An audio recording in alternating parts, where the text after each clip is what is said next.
Hey guys, it's Avro. Welcome back to the channel and welcome to Anglesey and Valley. Because we are here with the Just Flight Avro Vulcan, the B2. Well, technically the B Mark II if we're going to be specific. This is actually X-Ray Hotel 558. The Vulcan to the Sky project. Unfortunately, grounded as of 2015, her last display season. Formerly of the Royal Air Force display flight. This is a monster of an aircraft. Originally, of course, developed in the 1960s. She was first introduced in 1956, actually. She served from, I believe, 56 through till 84. The last one that actually stopped flying was 2015, which was this aircraft specifically.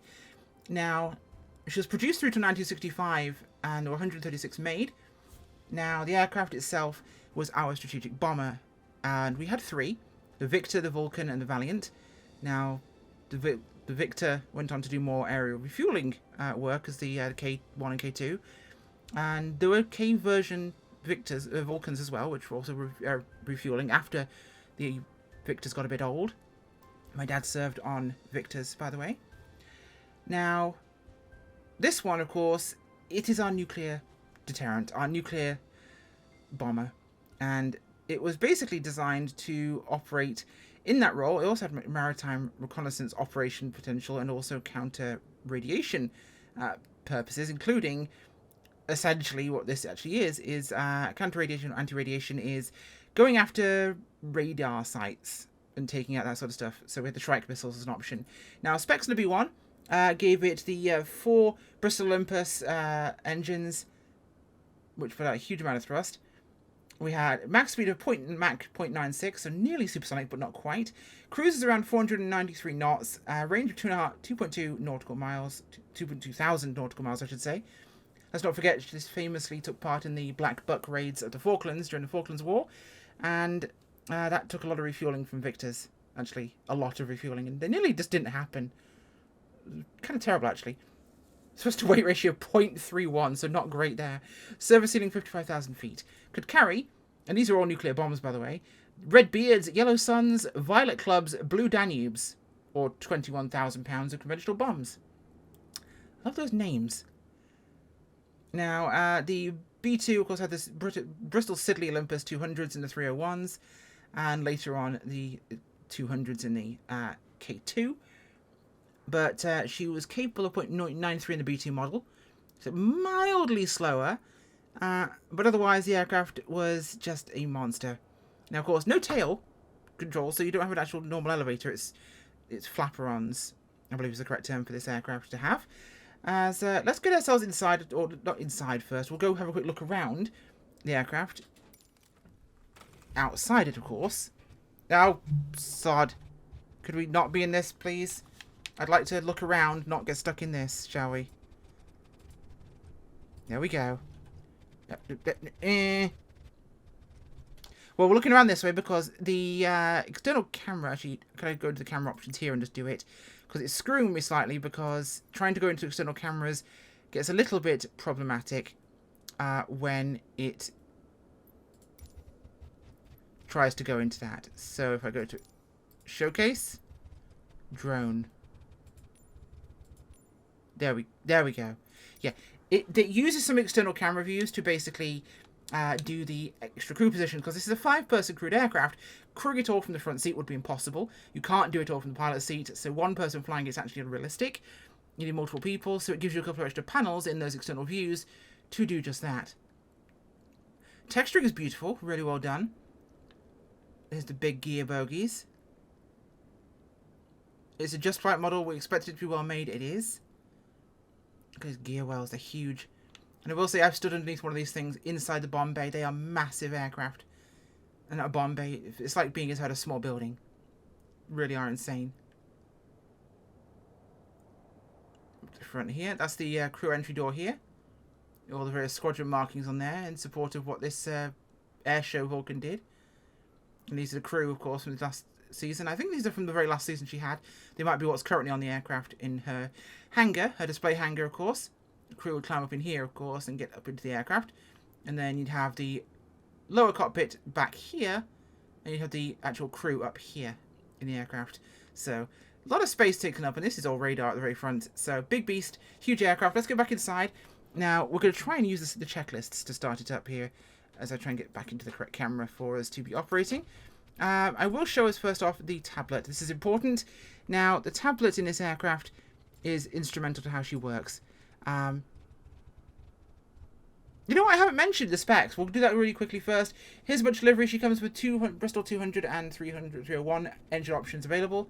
Now, from Just Flight, of course, huge number of animations. We have the Maritime Reconnaissance variant, air refueling pod versions, the K2, that is. Flying control, all the animations you could possibly want. Range of payload options, we'll look at this in a tablet. Full cockpit and 3D systems and operations. The sounds are phenomenal. I've heard them. They are amazing. They sound like a Vulcan. It really is amazing. Full systems depth, and we've got squadron markings for number 1 group. We have 83 Squadron 617, the Dambusters. We have 9 Squadron 44, 435, 50 Squadron, the Vulcan Restoration Trust, which is what this is based on. 50 Squadron, 27 Squadron as well. So tons of options for you there in the aircraft. £30 from Just Flight. Honestly, price is well worth it. This is X-Ray Hotel 558, so this is the airshow configuration version, so can't select the bombs. But we can choose ready for takeoff, ready for start, cold and dark. Turn on things like ground power and the hookups. I'm putting those on now because we'll need those in a minute. Leave all these things on, we'll take the covers off. We'll need those off anyway. We'll leave the stuff for now. Here we have options, including turning on GPS navigation. So if we want to have that, we can have this here. But we can move it up there. Now that's just the power tripping on, by the way, and fuel pressure, because we've got the external air pressure hose plugged in essentially, and also, sorry, we've also got battery generator power as well. So we can autopilot a GPS if we want it. Of course, down here we can look at our fuel options. We can look at the aircraft options there, including different things we want turned on.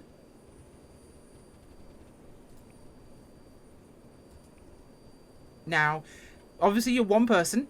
You can't control all the buttons at once, so you've got a radio panel down here on the tablet to allow you to basically control your radios quickly and easily whilst you're flying as one person, which you couldn't do in the real aircraft without having a full crew. So nice to have the option. Right, we're going to go through our startup here, so we'll do our checklists on now. Need to pull this forwards, by the way. That's our center console, so you can access the crew area and climb in. You pull this back in position. So internal checks, electrical power is off. This should be on our AO panel, or the aerial electrical operation panel. Everything should be set to off by default. So ejection seat pins are fitted. I can't see those right now because they're down the side. But apparently I can click them off by doing that. I just can't find them down here. Oh, there's some. Did I get them all? It got them all with one click. Wonderful. Problem solved. External is on. Alternators for ambers. Let's go to battery. Let's go to battery. Okay, battery is on, I believe. We are getting power. So non-essential trip reset is checked. Non-essential trip. So we'd go to, from reading the manuals, to trip it, to clear it, and then hit reset and let it toggle back. Non-essentials there. External 20 volt. We're getting 20 volts from external power. Good. 4 amber alternators. That is correct. RAT field switch is normal and guarded. That is up here. That is normal and guarded. Start panel checked. Okay.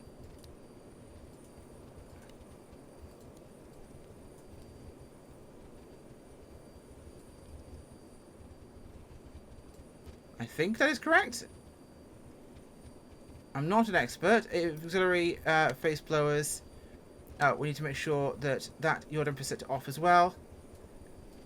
Now there's a whole start checklist, of course, we can go through here. Right, that is set to the correct position for that. I need to go to the co-pilot side here and do the same thing. But it'll be easier if I just click the second pilot button there. Moves us over here and moves him out the way. Move forward a little bit and make sure that is set to where it should be. And I believe there's another one down. Where can I reach you? Are you down there? Some of these switches are hard to get to. British aircraft are a bit like a coal pit at times. And they're also very cramped. We need to make sure as well de-ice is set to low. Once your weapons are off, demist is neutral. Those are good. Now let's quickly set back here and make sure we have also got the park or the air brake. This is the big parachute, up and guarded. Our indicator for that is here. Bomb doors indicator there. Control indicator here. Obviously, you can't control them, no hydraulics right now, so that's absolutely fine. We'll go back to first pilot position there. So these are all lit. Perfect. Main warning lights are both on, so we have that one and we have that one on. Those are good. Perfect. That is set where it needs to be. Reminder, MI3 whites.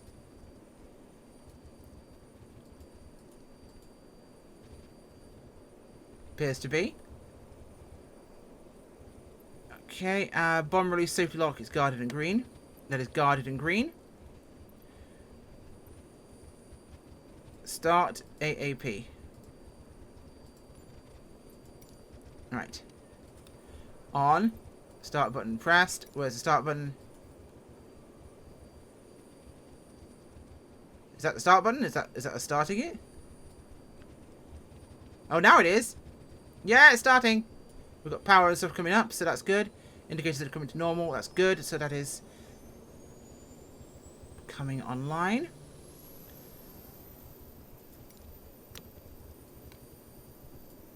Okay, that is working. 150 volt transformers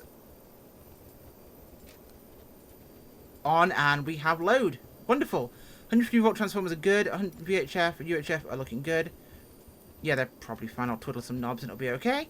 That's what she said. Bomb doors, normal controls corresponds. Okay, so we'll switch to closed. And we'll go outside. And as you'll see here, the bomb doors are... I think they're... Well, they moved. They definitely moved. I don't know if we have enough hydraulic power yet to fully close them, so... We'll leave that for now. They are set into the closed position. Now we have got our emergency options, of course, where we can slave hydraulic power from something else if we need it in wartime. So that's what it is. This is all good here. So emergency bomb adjustment switch guarded and closed. That is just fine. That's closed. Oh, where did we go down from? We're here. Okay. Those are fine. We don't need to worry about that right now. Low pressure fuel cocks guarded and open. Let's just get our position back here. I can't see this angle properly.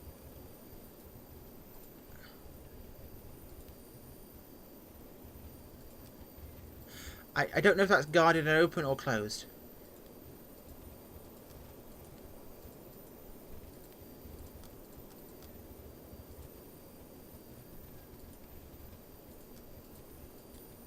Seeing things is difficult.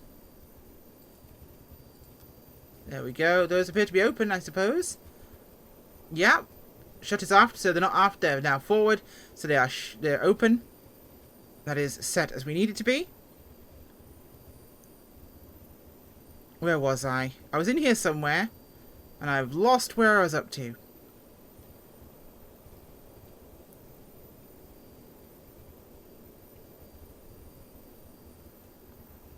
I know I was up to here somewhere. This is one of those things about complicated things in the aircraft. Low pressure fuel cocks. There we go. Automated warning failure flashing. Yep, it's flashing. Wonderful. Okay, and it keeps cycling me back up. This is why it keeps throwing me off. It keeps cycling things around and moving. That's checked off already. Those are checked already. That is... as soon as it actually gives me a control over where I'm looking. Yep, this is in the right setting there. Wonderful. Canopy unlock is black. I'd love to be able to see where I'm looking. That would be freaking wonderful. Yes, it's black. Okay, wonderful. Okay, we've done the start AAP. It keeps cycling me back up the checklist. How annoying. Okay, systems check. All complete. Wonderful. Engine starting. We'll go with a normal start. So, clearance start is obtained. Air selector switch is normal. This is our engine start panel back here. So, we're on normal. Ignition switch to on. That is at the rear of the panel. So, as soon as this stops being a checklist, and actually lets me do this, ignition is on. Engine master switch is on. Yeah, off and ignition. So, it should be down. Should be on. Okay. Engine master switch on, aircraft speed is open. I don't know where it leads that. Engine RPM 70%. Oh, I need to press the button to start it first. Okay, could we please? No, yep, individual start button, thank you.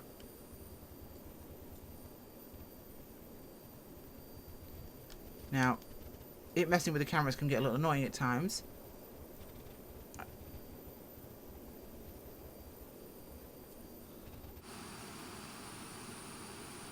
Not hearing it start up or anything happen. So what didn't it do? Air, crossfeed, MI. Oh, down here. Which doodad do you want me to do? Come on.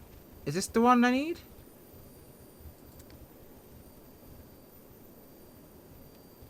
What are you? Is that a bomb selector or something? This makes no sense to me. I'm an idiot. I come so close to starting this thing. I will start it. And I have been reading for hours. And it's complicated. Does that need to be on as well? Oh.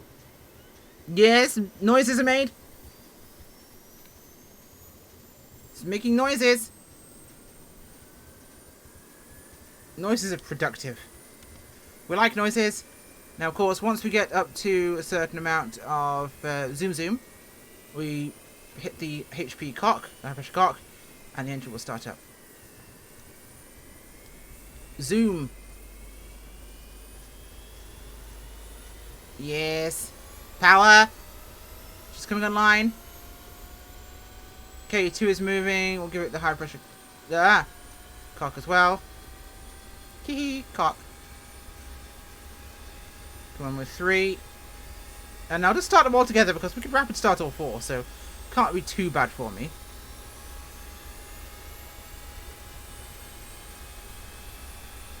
Now, of course, you won't be able to move the throttles individually until you actually do that. And the high pressure cocks are opened. And my engines are coming online. Oh, baby, a triple. Okay, we're good. Engines are idling. Check steering engine start. Oil pressure rising. Yes, that's fine. HP cocks open. Fuel flow is checked. It was less than 700 degrees. We'll check that in a second. Ignition light. So I have to start checks. Alternators 4 switches on. Let's turn on our alternators. We need those. Move this out of the way. And we have mostly started a Vulcan. Somehow. Air crossfeed shut. Where did you hide that again? I never found that one. I am relatively blind and an idiot again, so entirely plausible I just missed it. We'll pretend it's fine. What could go wrong? Really? Fuel console as required. That's down here. So here's all our fuel doodads. Can I please have control over my own eyeballs? Thank you. So here's all our fuel delivery and maneuvering around the aircraft. It's ridiculously complicated and stupid because it's a British aircraft, so there is that. Hydraulic pressure. Do we have hydraulic pressure?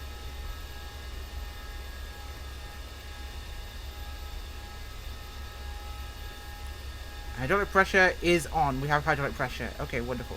Which means the bomb bay doors are closed. So if I was to basically go down here and tell it to open the bomb bay doors, you'll see them open nice and quickly.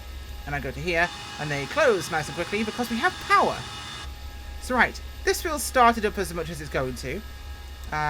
So we're going to pull out our ground power and the paloost. Pull the chocks and close the crew door. And we are basically disconnecting, unplugging, and getting ourselves ready to rock and roll here. Those are disconnecting from us right now. And they will go away once they're ready. They take a minute. Noisy, isn't she? Very noisy. Big, loud aeroplane. In real life, really loud. Horribly loud. Your ears will bleed. Also, when she does a low pass over at low throttle and then throttles up. Okay, that's good. We'll clear everything. When she does a low pass and then throttles up, you will literally smell the jet fuel raining down on you. Really leaky.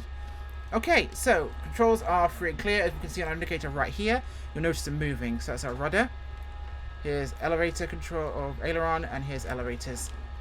And you notice the controls are the same ones. See?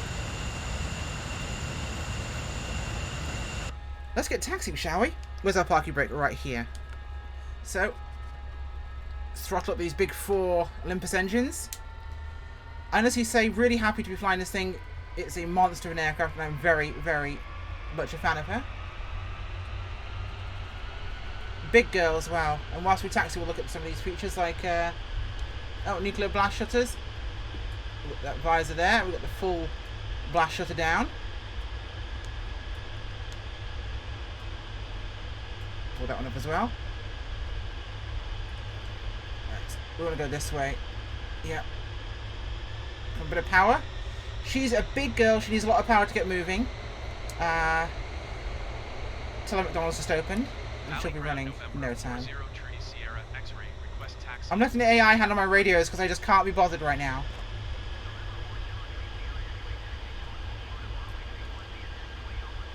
Navigating Valley is complicated enough without this. Taxiing hold short runway tree. 1 via taxiway cross runway. I think this is the right one. 01 Charlie Alpha tree. Yeah, because the runway's down to our left there, so this should take a left here at this next junction, and we'll find our way around. We're not going to do much flying today. She's a huge aircraft, so we're going to take off, do a quick lap around the block, and then we'll come back and land. Because honestly, after starting this thing successfully, I'm willing to take a W on this one. Obviously, there are correct full starting procedures in the manual. I just follow the instant checklist, which is, I believe, authentic. But I don't know. But I managed to get it to start, which is positive. You know, things worked the way they were intended to. And as you can tell, there's so many controls in here, it's ridiculously complicated. You'll find a way. Now, of course, you'll get the spoiler controls in the sim, which will control your actual air brakes on the aircraft itself as well. So those will function. You've got the parachute, which will set when we actually come in to land this time. And you'll get to see that. But for the time being, we're going to get ourselves lined up here at Valley on the main runway, and we're going to take off out towards Holyhead and angle the Irish Sea. I'm going to move this off here. Put it down there for now. We don't need it. Oh god! Runway excursion. I wasn't paying attention. I was clicking GPSs. Let's power up the right engines, turn us around here. Or left engine, sorry. Have I got enough asymmetric thrust to actually use the throttle for steering? I don't know. Maybe. Well, it's helping. I'm an idiot now. I just taxied off into the dirt and would have stuck this thing here in the soil. Because she's very heavy. We'll pretend we didn't do that for the sake of proprietary. But we'll get out on the runway. And she's not got very good visibility on the ground. On the side, not terrible, but you have to remember how big this thing is. There's a ton of aircraft behind us. And for something this big to have ejector seats, it's rather impressive. Okay, left engine's up to get us turning. Right engine's back. Okay, let's hit some gas, shall we? 4 of these Olympus engines are going to start yelling at you now. Time to howl like a wolf. Listen to this.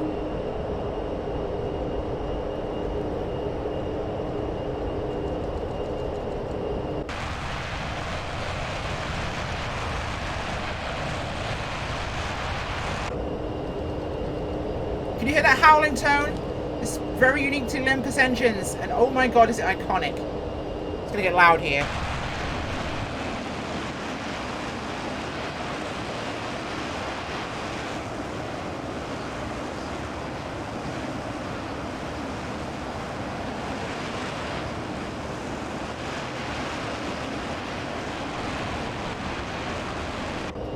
This monster of an aircraft. Oh my god, let's get the nose down, shall we?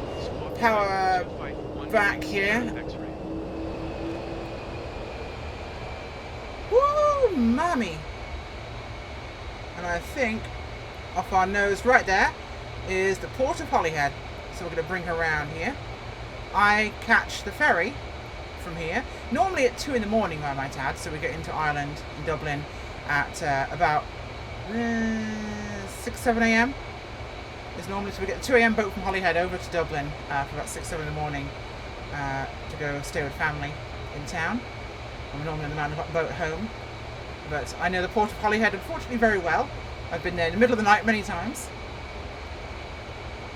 There she is.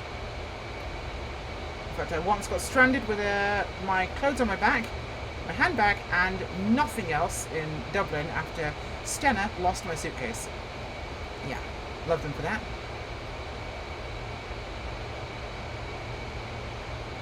So this machine is surprisingly nimble for an aircraft like this. We're going to power on here, I'm going to come back around.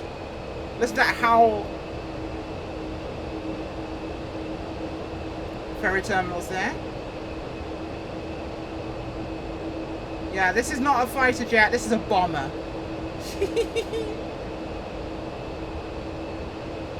Did I say it was a bomber? Yeah, it's a bomber. Oh no, it doesn't want to do that, so we're not going to roll.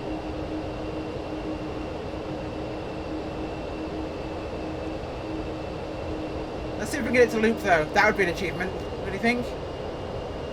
What speed are we getting out of this thing? Quite a lot. Let's try, shall we? Let's see what happens.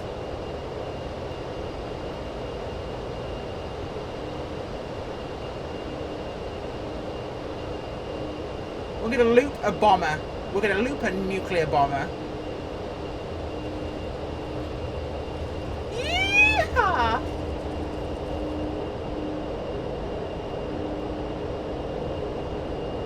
Oh god. Hi world. Hi world.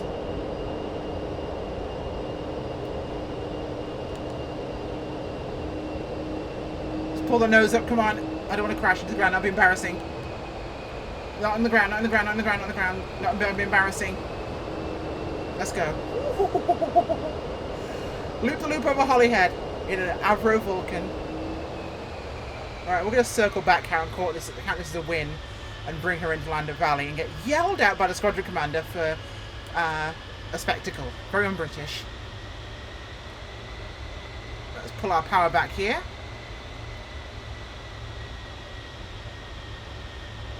I'm in love with this. When I started learning this thing and studying to at least start it and operate it just for the review, I was getting annoyed with it. I wanted to be able to I wanted to hop in and secretly just press ready for takeoff and go fly around. But the more and more, just from this flight and what I've been doing here in the review, I want to sit down and study this thing because it's a horrible, horrible aircraft, but I love it. Ah, there's something distinctly British and terrible about it, but at the same time, iconic. Okay, now we should, again, visibility is really, really rough here. There's the causeway and the motorway link to Holyhead, so Valley should be off our right nose. I think I see the runway. I do. I've got the runway in sight. But is it the right heading? No, we're not on heading yet. So landing gear coming down. And first notch of the spoilers deploying. Yeah, there's our runway. Wonderful. So, let's get the nose down a little bit here. A little bit of nose down trim. I didn't realise how much trim I'd put in the aircraft here. A little bit of power because we're losing speed. There she is. A little bit more power here. Working full throttles on this monster is also a bit of a work because you're manoeuvring them around a lot more than you might jet, and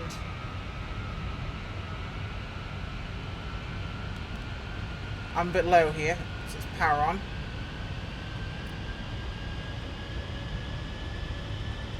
There we go, there's runway in sight on heading. Yeah, we're quite low. I'm going to hold the nose up here, try and maintain our attitude. At about just sub 150, we're looking to keep it over 100 for touchdown. 120 ideally. There she is. We're too low.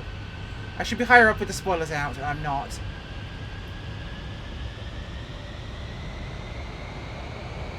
Oh, I'm messing this approach up every which way to Sunday. I'm making a huge arse of this entire thing.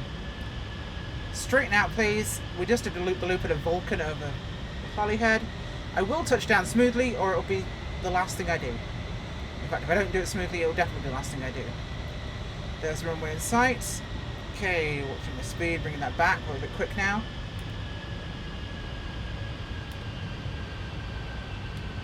Okay.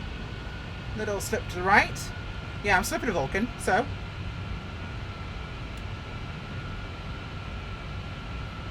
Powering back to idle.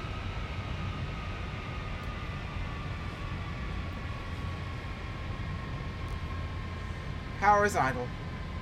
Letting her settle.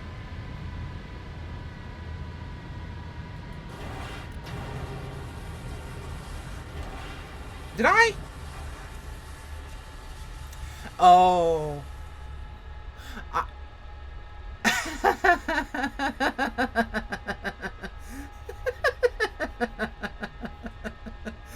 Oh, I'm dead.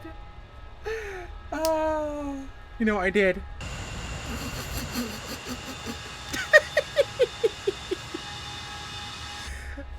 I remember putting the gear down during... I didn't look for the indicators. I didn't look for 3 greens. I remember putting the gear down, and I don't think I did. Because I don't think I put the gear out, because the lever's up. In the cockpit here. I'm not even mad. That was a surprisingly smooth touchdown for no gear. I'll give myself a pat on the back there. I touched down really smoothly for no landing gear. You're welcome. So, will it belly land? Your question is answered.